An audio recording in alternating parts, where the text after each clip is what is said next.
Hello friends, बरसात का मौसम हो और बच्चों का डिमांड तो ख़त्म ही नहीं होंगे। और बार बार मेरे हिसाब से बच्चों को पिज़्ज़ा पास्ता ये सब चीज़ें खिलाना तो सही नहीं है। तो अगर आपके घर में भी गूदा हुआ आटा पड़ा हुआ है तो एक बार ऐसे बच्चों के लिए स्पेशल नाश्ता बना कर देखिए। जल्दी भी बन जाएगा, आसान भी होगा और बच्चों को बहुत टेस्टी भी लगेगा।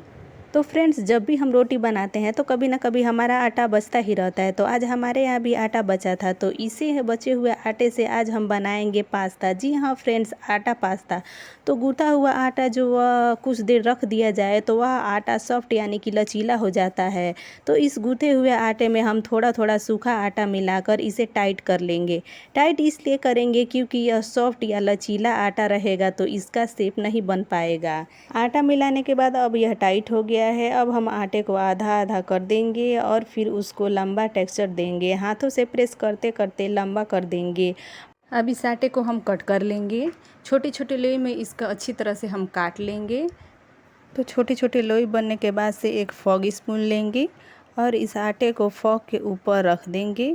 रखने के बाद से इसको अच्छे से प्रेस करना है और फिर आराम से ऐसे परफेक्ट शेप आ जाएगी।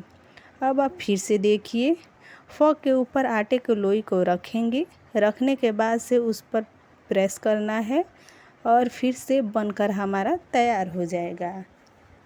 अब हम एक पैन लेंगे, पैन में उसमें पानी डालेंगे। पानी डालने के बाद से उसमें आधा चम्मच नमक डालेंगे और जब हमारा पानी में उबाल आ जाएगा तो हमने जो आटे का ये पास्ता बनाया है उसको हम डालेंगे।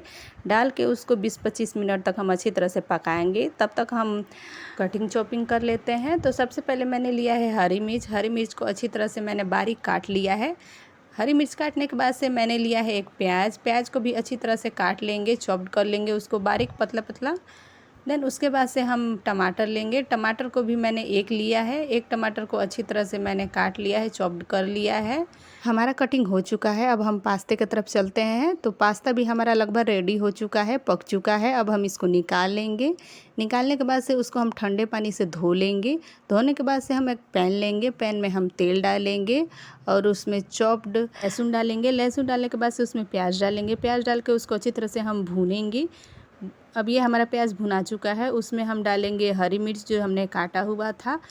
डाल के उसको अच्छी तरह से हम भूनेंगे और भूनने के बाद से हम डालेंगे टमाटर। टमाटर को भी डाल के हम अच्छी तरह से उसको भूनेंगे। तो ये हमारा भुना चुका है। अब हम उसमें डालेंगे हल्दी पाउडर, नमक स्वाद अनुसार और उसमें हम डालेंगे स्पेशल मैगी मसाला। इन सबको डाल के हम उसको भूनेंगे 5 मिनट। भूनने के बाद से हम उसमें डालेंगे हम पानी। पानी डाल के उसको अच्छी तरह से हम फिर से 10 मिनट के लिए पकाएंगे। तो आप देख सकते हैं हमारा मसाला भुना चुका है। अब हम उसमें डालेंगे फिर से पानी। पानी डालने के बाद से उसमें हम डालेंगे बॉईल किया हुआ पास्ता। तो पास्ता डालने के बाद से हम उसको 20 मिनट तक अच्छी तरह से पकाएंगे। तो फ्रेंड्स, जब तक हमारा पास्ता बन रहा है तब तक आप चैनल को लाइक, शेयर, सब्सक्राइब और बेल आइकन दबाना बिल्कुल ना भूलें।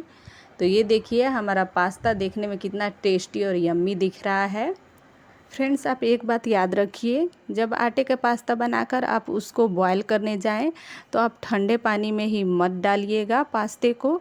जब हमारे पानी में उबाल आ जाए उसके बाद ही पास्ते को डालिए, नहीं तो हमारा पास्ता एक दूसरे से चिपक जाएगा।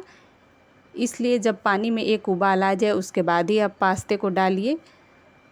तो फ्रेंड्स, आप देख सकते हैं हमारा पास्ता भी बन के रेडी हो चुका है। हमारा पास्ता कितना डिलीशियस और यम्मी दिख रहा है, जिसको आपको देखते ही खाने का दिल करे। आप देख सकते हैं हमारे आटे का पास्ता कितना टेस्टी और यम्मी बन के रेडी हुआ है। तो फ्रेंड्स, एक बार ये आटे का रेसिपी ज़रूर ट्राई करें और कमेंट बॉक्स में बताएं कि आपको ये हमारा रेसिपी कैसा लगा। Enjoy friends.